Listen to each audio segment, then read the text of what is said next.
Welcome to part 3 of how to make a glitch hop track from scratch. Sorry it's been so long. I've been busy with a lot of stuff, life. So now that I'm back, we're gonna do part 3, and in this part, there's gonna be a lot of messing around. I mean, that's the trial and error part of the production, so yeah, I'm gonna try and edit as much of the boring stuff out and still try to convey the information, but this might be a lengthy tutorial. Let's do it!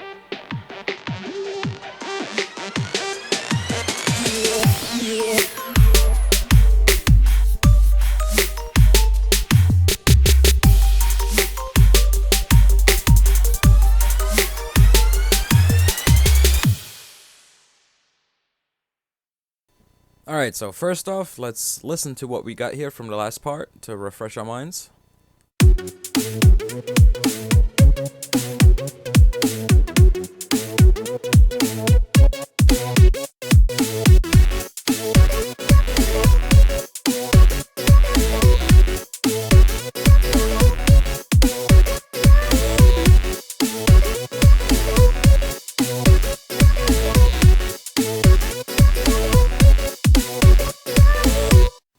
So first off, I'm going to add Maximus in here, and I'm going to solo the bottom end just to see what the kick drum and the bass sound like together.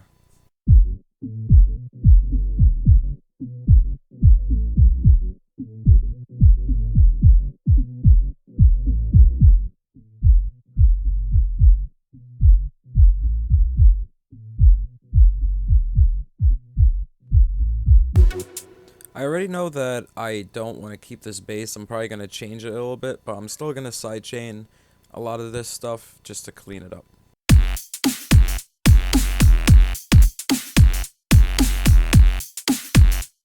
So I have two bass buses for my bass before it goes to the sidechain. So I just route it to this main bass bus, which is just a group.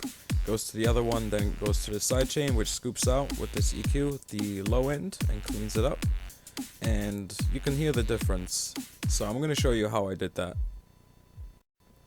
So I learned this method from a live stream from, I believe it was Tristram, and Rogue had one as well where he does a similar thing, a similar form of sidechaining. I pretty much set up these three peaks in my EQ, these three notches, and then I take out a peak controller and just unmute it so the sound isn't muted. And you can shape the signal with these knobs over here. You can, shape the curve, the decay on it, and the volume and everything. But I just tend to just change them a little bit just to make the decay a little shorter. And then I go into my EQ and I right-click these little circles and I link it to the correct peak signal, and I invert it. And since the peaks over here, these numbers, they're exactly 0.5, half of the freaking decibel scale. I type in 0.5, so it starts from halfway and then goes down with the signal instead of going up, which is what it would do if it was left with the regular curve, the default curve. So I do that for all three of these, and sometimes I also do it for the snare. I make a little dip where the snare hits around that 200 hertz region, wherever it happens to hit in the track, and then I dip it out, and I do the same thing. I have a peak controller on the snare, and then I just have usually one band for the snare, and sometimes I use more bands for the kick, but you can be creative with it, and you can be redundant like me and just use all kinds of other methods of sidechaining on the side and have different side chains going on for different elements. You can be totally creative with it, but this is how I like it. I like what it does. I like that it's not overdone sidechain. I can still have the feeling of not having that pumping, with still, a clean kick and clean sub, even though this bass itself doesn't have that much sub in it itself. Alright, so now I'm going to do the same thing for my other elements. I'm going to link them to the group bus, like this little pluck lead. I'm going to send it to the key group over here, and I'm gonna do the same thing for everything else that I want to go through that sidechain thing. I mean, I can send it to the other ones over here on the left, but this is how I like to do it. Keep it all linked to one thing and have different subgroups. So here's the snare signal, and I'm gonna see where the snare hits, right about there. And then I'm just gonna copy that, make it easier, and go to my other EQ, and you can see in the old EQ, I don't know why it's doing that, why it's moved up, but for some reason it has. So in this new EQ, I'm gonna move one of the bands over to where the snare hits by just pasting the value. And I'm gonna do the same thing, just I'm gonna link it to the snare peak instead, and 0.5. Then just choose the width of your band, however wide you want it to be, and you should have some cleaner drums, and it shouldn't be too overpowering. You won't have frequencies stacking over and being obnoxious. So now when I solo it, it sounds a little bit better, it sounds a little bit cleaner. You can still have other kinds of side chains afterwards. I'm probably gonna do that for some of the stuff like the chords, the saws and stuff, but I want to change some of the melody stuff, change the bass, and start arranging the intro. So yeah, time to do that. So I'm gonna fiddle around with this stuff, move stuff around, put it in different places, introduce different things at different times, and then I'm gonna move these chords over. Actually, I'm gonna start with the chords, I think, and I'm gonna move these vocals over. And now I gotta figure out where they were. Okay, so this is how I'm probably gonna start it. I'm gonna start with these chords and probably introduce these vocal chops, and I'm gonna add some white noise. Definitely gonna have a kick here as well. I'm gonna start it off with just a few kick hits. I'm gonna close this stuff to make some room. Now I'm just gonna take the kick pattern I already have and shorten it and just put it on every few beats.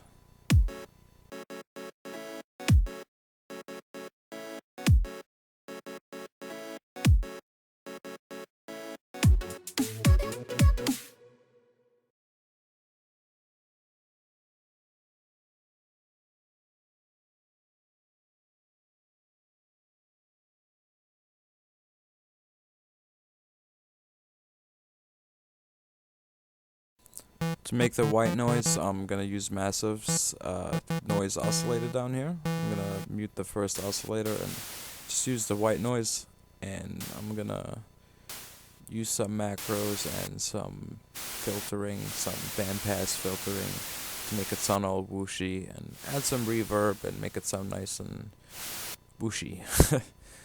That's what nice effects are all about, right?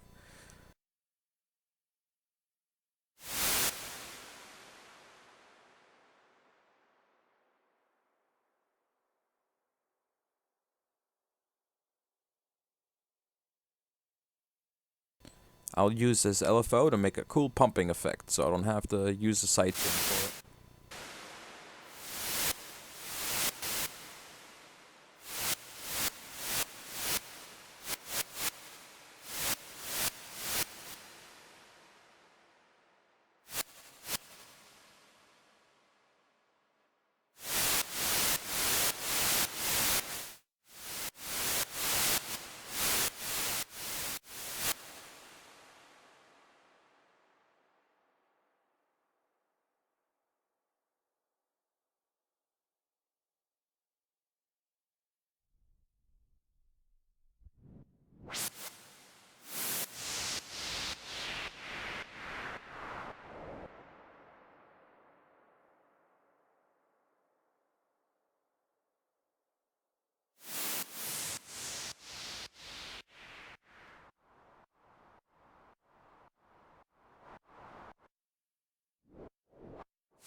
So now that I've named everything and made everything nice and neat, I'm going to use this macro and I'm just going to automate the band pass and some of the volume so it can come in and go out as it pleases.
So what I'll do now is I'll just create a low pass filter with an EQ on the vocal chop, and I'm gonna bring in the vocals with a low pass filter, just sweeping up, and I'm just gonna automate.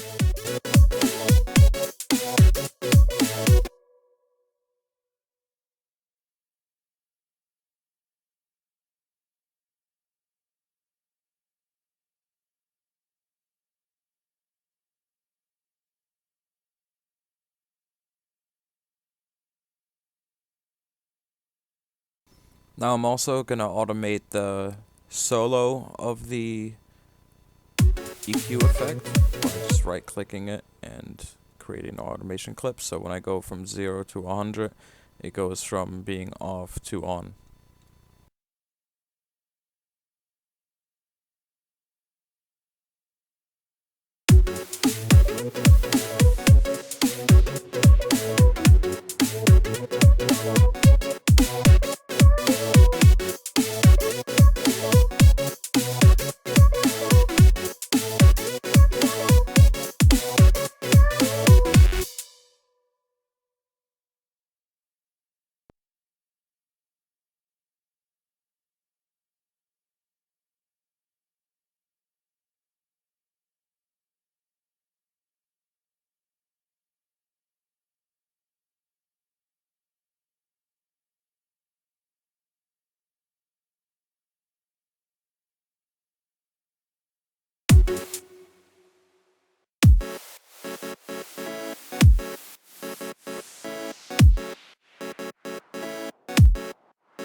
So I'm just going to mute this bass and ignore it until later and come up with something different for it. I'm going to add some other stuff.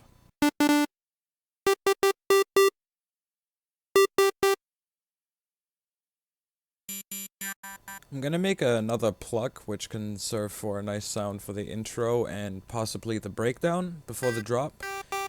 And what I'll probably do is make a different different lead and probably replace the one we have now because I'm not really that happy with it. So whatever kind of phrase I come up with now, I'll probably end up just using on the other sound. But this sound will be a little bit airier, a bit, spacier, more reverb, a little bit of delay and stuff.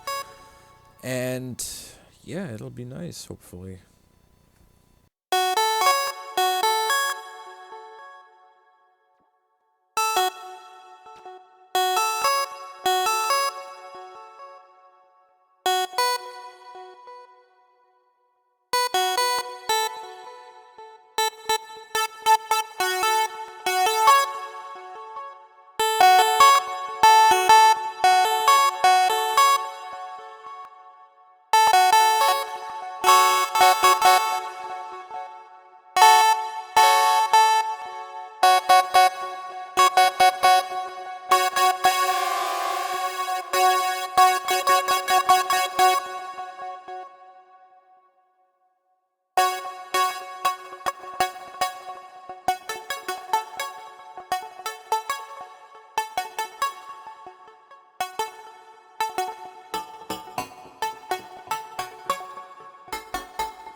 So again, this is where the trial and error part comes in.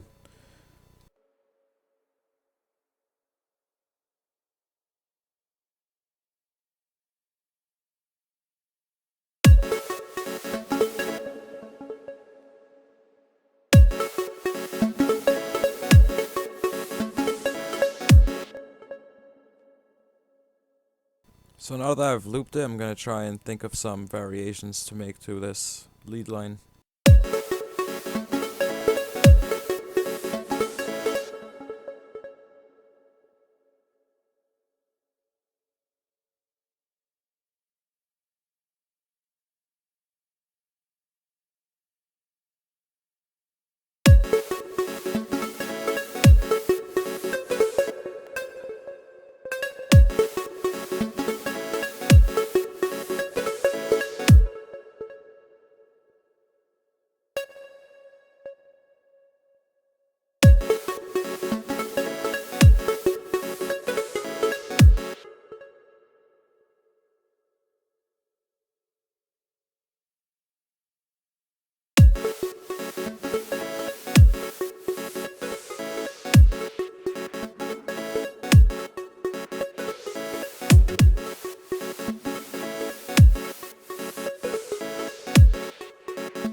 Now I'll make this last part repeat this little segment and make it follow the kick to have it introduce the drums and the rest of the elements to kind of hype it up a little bit. So I'll just slice it, bring this back, and then repeat this part and make this fit right here.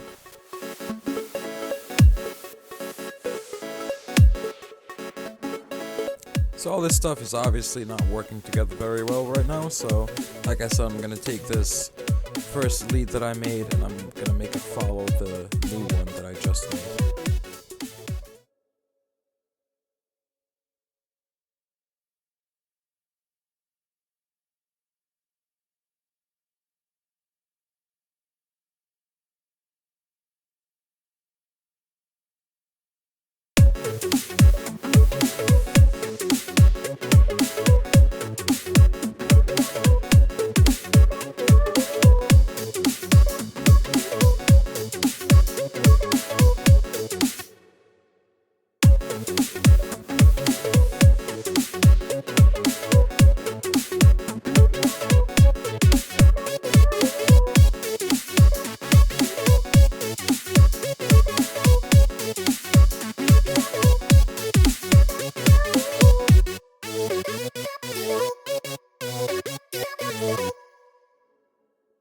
Now I'll use a parametric EQ to make a high-pass filter and filter in the chords, which I'll probably change and edit later on as well.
I think a cool way to make this pluck a little bit more interesting is put a LFO on this wavetable.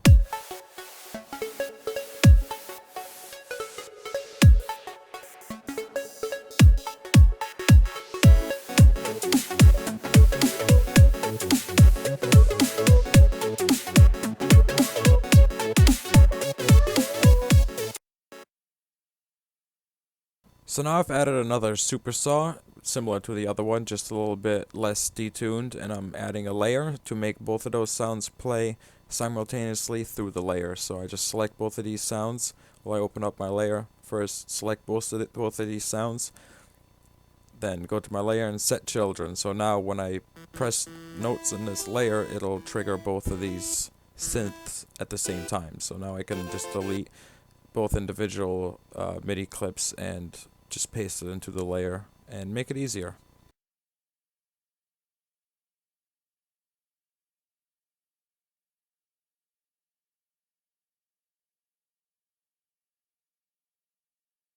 This MIDI pattern I have here is already made unique, so it's different from the other one in the intro. This one is totally unique, so I'm gonna try and make some changes to the chord progression now and just have this section be a little bit different, and then after I'll go back to the lead that plays just at this part and I'll change this as well, so it'll have two melodies which are the same, just switching up during those two parts of the intro.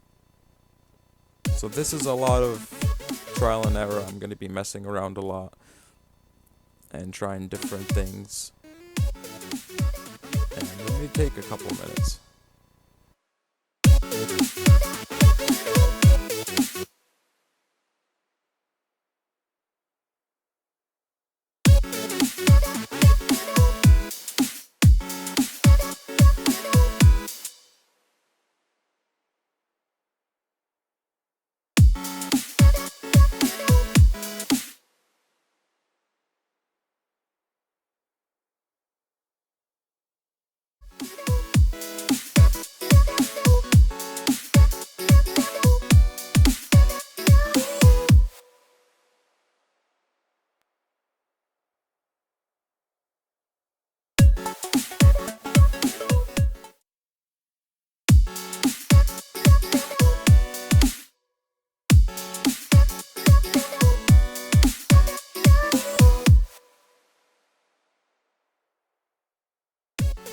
Okay, so now that we've changed the chord progression for this part a little bit, I'm gonna go ahead and change the melody and make it fit the chord progression a little bit. And I'll keep in a little bit more of this part probably, because that last process took a little while, because I was just not happy with it. And I'm still gonna go back and fix a little bit of the rhythm and take a little bit of the swing away probably. But first I want to make this lead over here fit the chord progression that I have.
Alright, so now I'm gonna see if I can fix this a little bit further.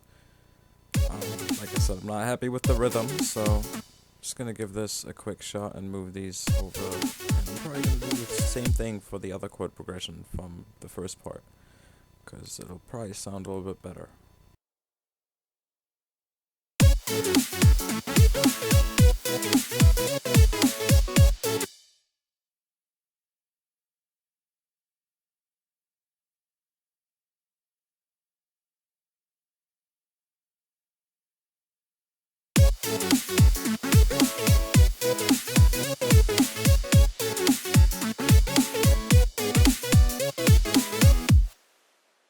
And I'm also going to go ahead and transpose some of these notes. Didn't quite sound right to me, so maybe if I move them like this. Yeah, I'll probably do that for this one too.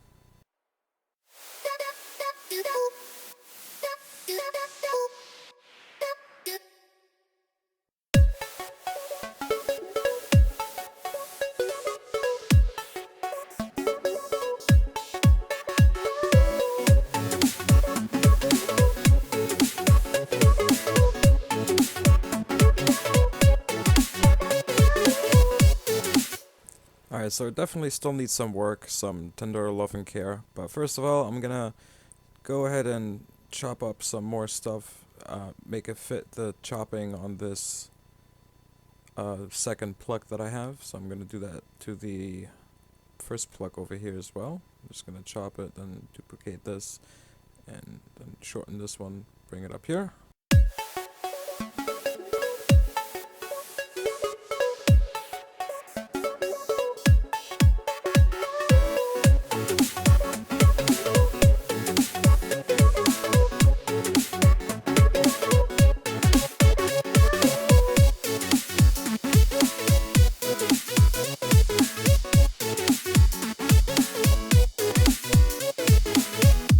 I'll definitely have to get around to chopping up those chords too and make it fit the rest of the melody. Now I'm gonna add some crash cymbals, and I love the BHK premium kit.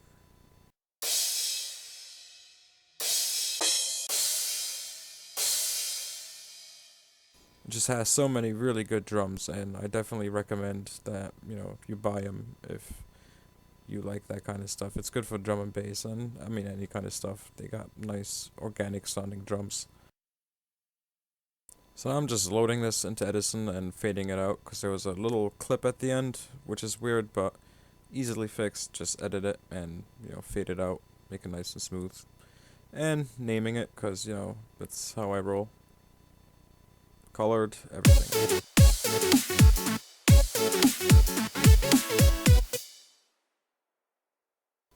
So now I'm gonna make this other cymbal here unique, and I'm gonna reverse it and load it into Edison, and I'm gonna shorten it.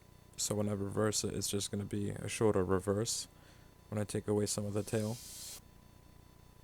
And then I'm gonna put it right here, shorten a little bit more, and put it right here.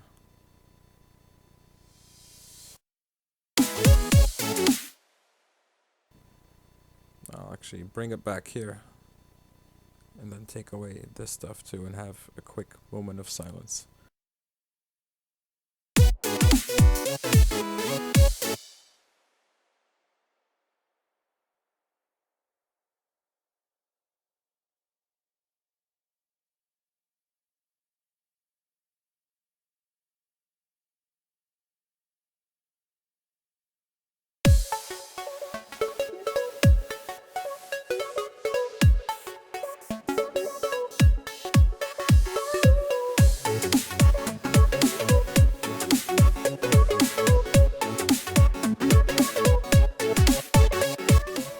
Probably in the next part, I'm gonna have to figure something out with these vocals, because they're not really keeping up with the pace of this track anymore.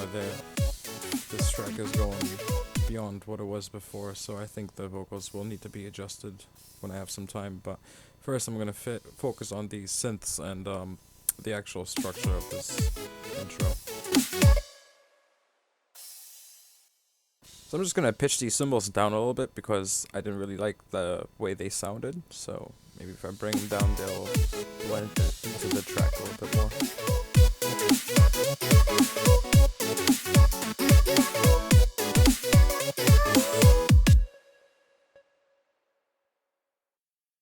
Now it is time to chop these chords. Chop, chop, chop, chop, chop. And same as usual, do the same thing, have it match up. And shorten this one. Actually, don't even need to put it there.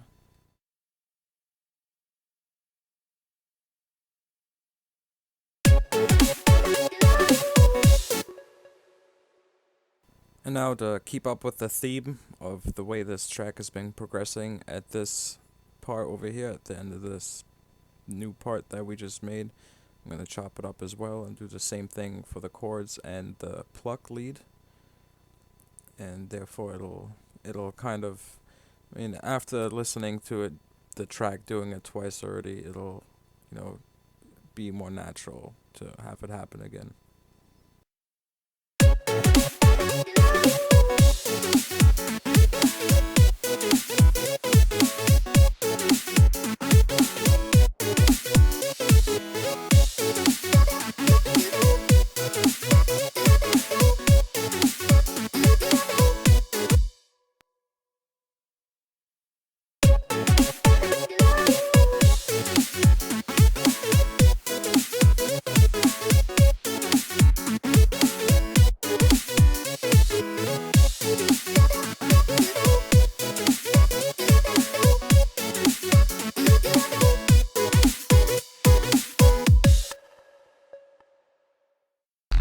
Now I'm finally gonna revisit this bass because, it sounds cool, but it's not really doing what I want it to do, so it's just probably gonna take some time just messing around trying to make it sound appropriate and see what kind of sound I want.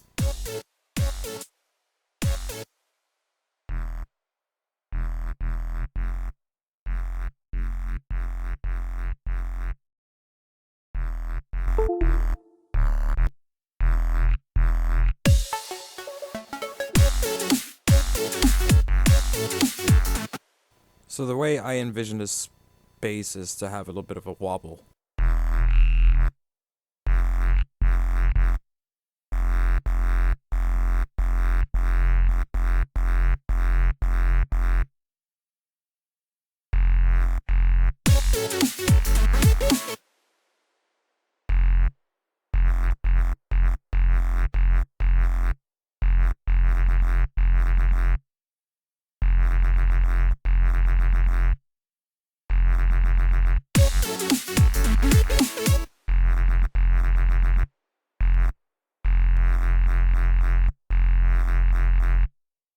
So it sounds really messy right now. I mean, it adds a lot of mud to the mix. It doesn't sound all that nice. So this might take some work. I'm probably gonna try to sharpen it up a little bit. Make it sound nice and full. Maybe change the wavetable. Just play around with it as it usually goes.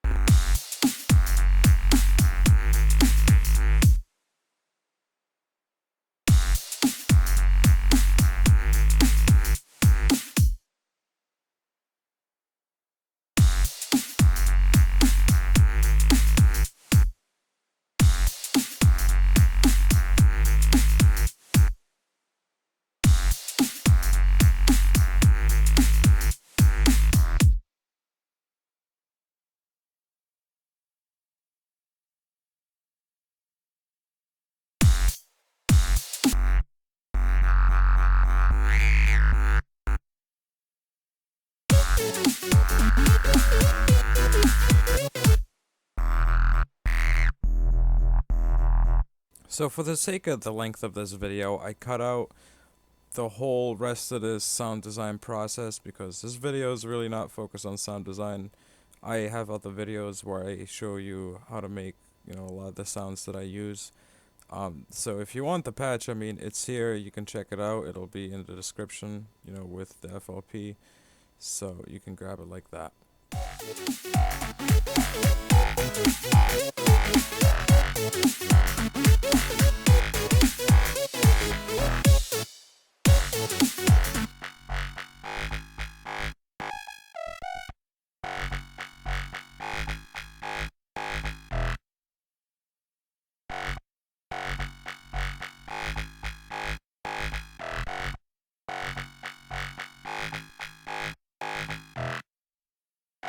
So now that I have a cool bass groove that I'm sort of happy with some nice wobbling and textures, I'm gonna cut out the low end and add a sub.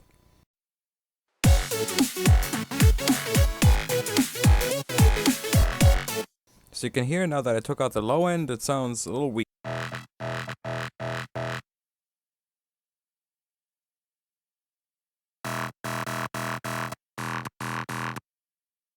Now to make a sub bass, I'm just gonna choose a sine wave and set everything, turn all the effects off, all the filters, all the distortion and everything, and just make it a clean sine wave. And I'm gonna try my best to avoid all this popping and clicking that's happening from this LFO, but a lot of that can also be EQ'd out afterwards. I just have to make sure that it doesn't happen as much on the low end.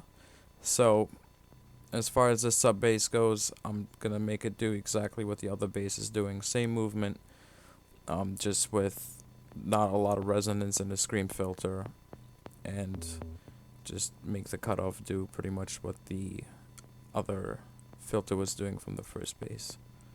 So it's a lot of clicking. I'm gonna have to choose this different shape here to make it a little bit smoother. It'll still have the same movement as the other bass. That's about right. Like I said, the rest can probably be fixed with parametric EQ. And as soon as I send it to a different channel where it doesn't have an EQ cutting out the low end, you'll hear that it's a lot stronger with the sub.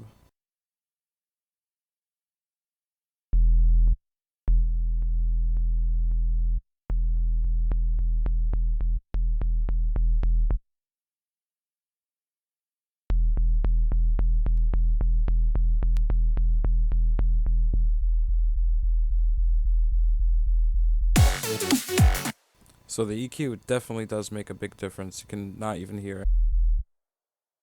Now I want to make sure that I just send the sub straight to the sidechain.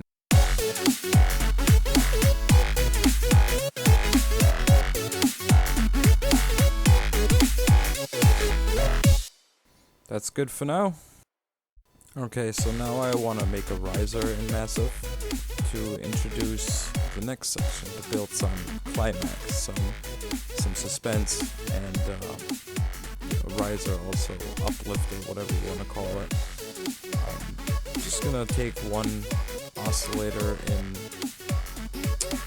massive, probably throw some filters like band reject on it, and a little bit of an LFO on the pitch, and just increase the pitch and the LFO speed and the filter cutoff at the same time on one macro, and get yourself a nice easy effects. Nice riser. It'll work. We'll make it work.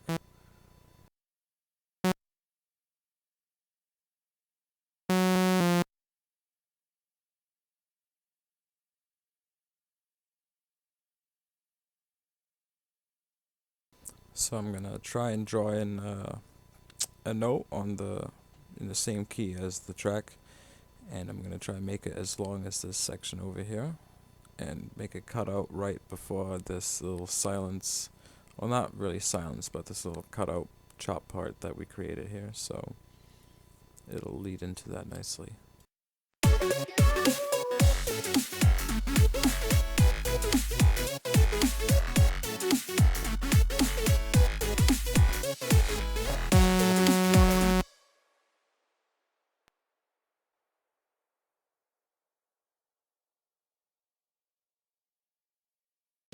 I like to use wavetables that have just a bunch of different waveforms in them, like carbon and chrome, scrapyard. Those seem to be really good wavetables for making versatile sounds, because one little tweak of the knob and you have a totally different sound, whatever the sound may be, bass, lead, riser, pluck, whatever.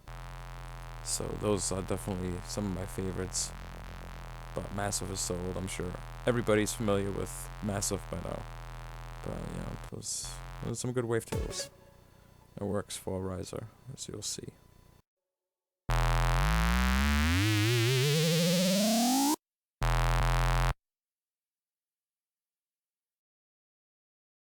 So I'm pretty much just slapping a macro on pretty much everything. The amount of the LFO, so the LFO comes in, it starts with no LFO and then the LFO increases.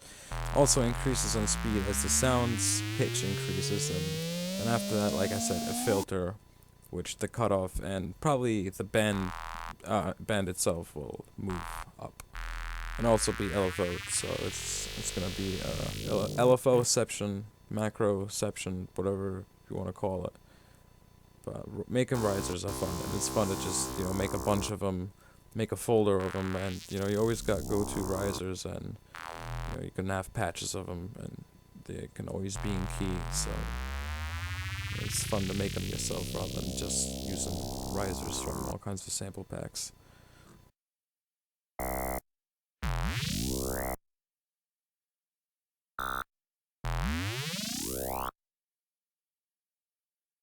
So of course I'm gonna also put a macro knob on top of the reverb, just a little bit, just a tip.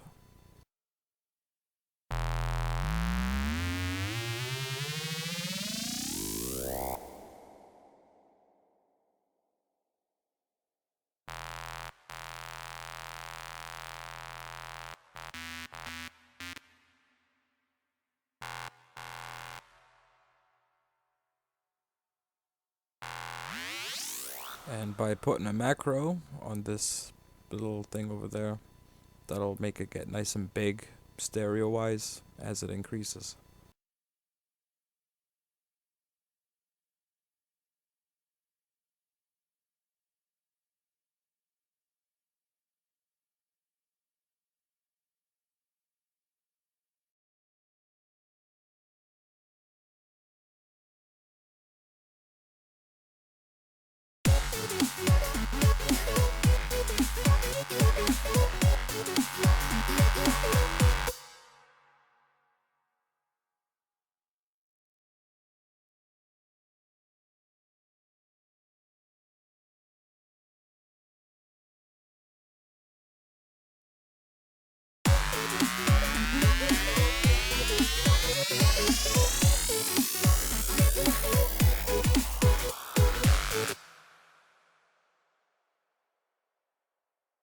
It's a bit too loud at the beginning. I kind of like how it ends, but the way it comes in is not smooth enough for me, and it obviously doesn't sound that pleasant, so I'm going to try and automate it as much as I can and filter it in the right way so it still delivers the effect I want without being too overwhelming.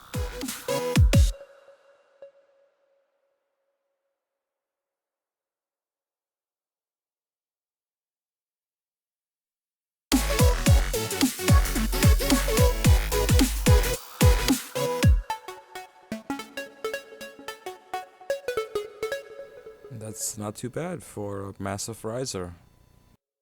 Now before this video ends, let's review the track and play it back and see what it sounds like.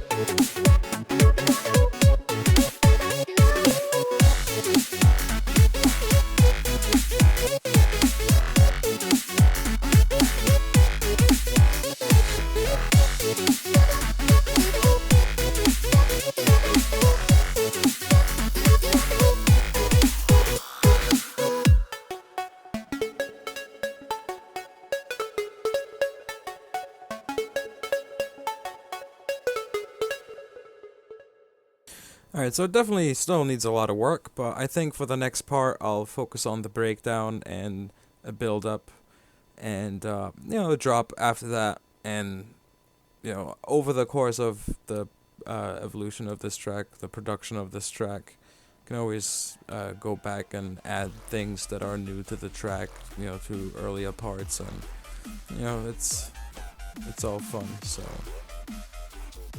thank you for watching this video. If it did help you, then please leave a like, because it takes a lot of time to make these videos, and leaving a like will encourage me to make more of these.